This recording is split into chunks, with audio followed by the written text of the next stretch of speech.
going on, guys? Snake Eyes here, playing some more Dark Souls 2. And in this video we're going to be doing a weapon showcase, and the weapon we're going to be showcasing today is the Butcher's Knife. Now if you don't know how to get this weapon, all you have to do is trade the Soul of the Rotten to Weaponsmith Ornifex. That's all you need to do. I forgot how much it cost, but once you do that, you get this weapon. Now we're going to go ahead and go into the details of it.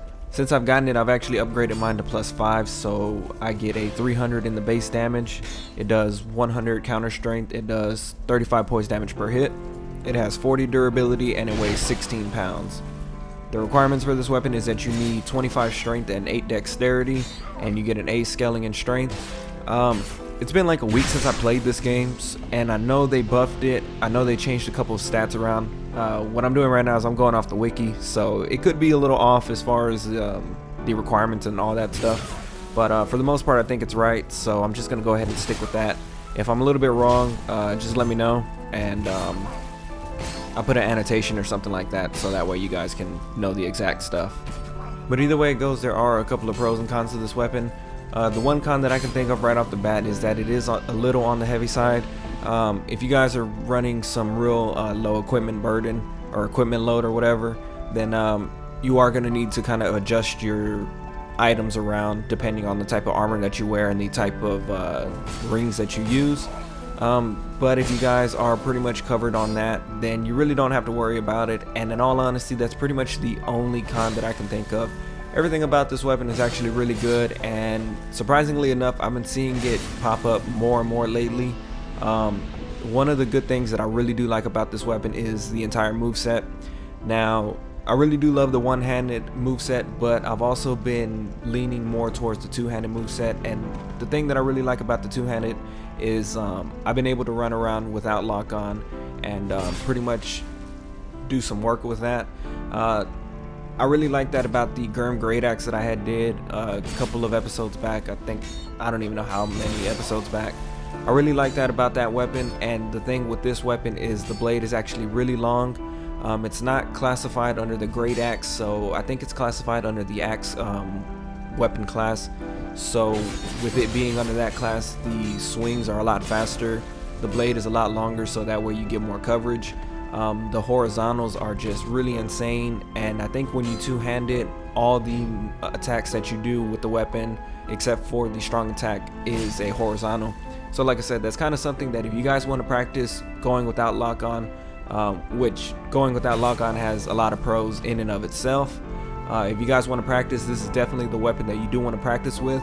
The only other weapon that I've used that I can think of that's just as good without lock-on is the Gurm Great Axe, but there are a lot of things wrong with that weapon that depending on your build, you probably won't be able to do it with. But with this weapon, it's actually not that bad. Another thing, since I'm talking about the moveset, is that the two-handed R2 is actually really good.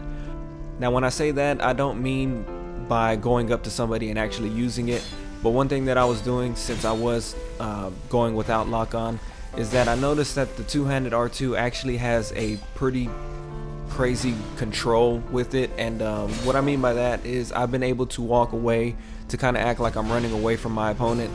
I've been able to run away, hit R2, and literally do a 180, so that way they pretty much walk into that attack. I think I do it once or twice in this video. Unfortunately, I haven't been able to land it, but that is something that can really just throw people off. Like I said, they can kind of look at you doing that and think that you're going to run away. So without really thinking, they're just going to chase you. And if you bust out the R2 and just do that 180, then that's kind of something that you probably, with practice, can start landing a lot more consistently. And like I said, I wasn't able to land it myself, but it was something that I thought was really cool and kind of unique. Like I said, for people who want to use this weapon, that's something that I do recommend you practicing a little bit more. The other two pros I kind of mentioned with that whole rant, and that's the length of the blade, the fact that it's an axe with it, it basically has faster attack speeds. Both of those things are actually really good for this weapon, and surprisingly enough, at first I didn't see it around as far as when the game first started off, but now I'm seeing it a lot more, and I can understand why, because it's kind of one of those underrated weapons that kind of get overlooked. And now that I've used it, now that I've actually spent some time with it, it's something that I really do like, and the fact that I'm seeing it more and more often is actually something that's kind of cool. I always really like doing that, and I always like looking at what people are using when I'm fighting them in PvP, and seeing this weapon more and more often is something that really makes me happy. All in all, that's pretty much going to wrap it up. I hope you guys enjoyed the video. Real quick, on a side note, I just wanted to go ahead and talk about Comic Souls real quick. I haven't done it in a good while, mainly because I've still been trying to figure out a format in which I can do the episodes, and how I'm really gonna, I guess, take the show in a specific direction. I think I've gotten it so far. I think I know how I'm gonna do it. So basically, I've already recorded for the next episode. Basically, all I need to do now is create all the panels, create the dialogue and all that stuff. But for the most part, I think I know which route I'm gonna take with it. Keep in mind that I'm gonna go ahead and say it right here that it's not gonna necessarily be a conventional storytelling.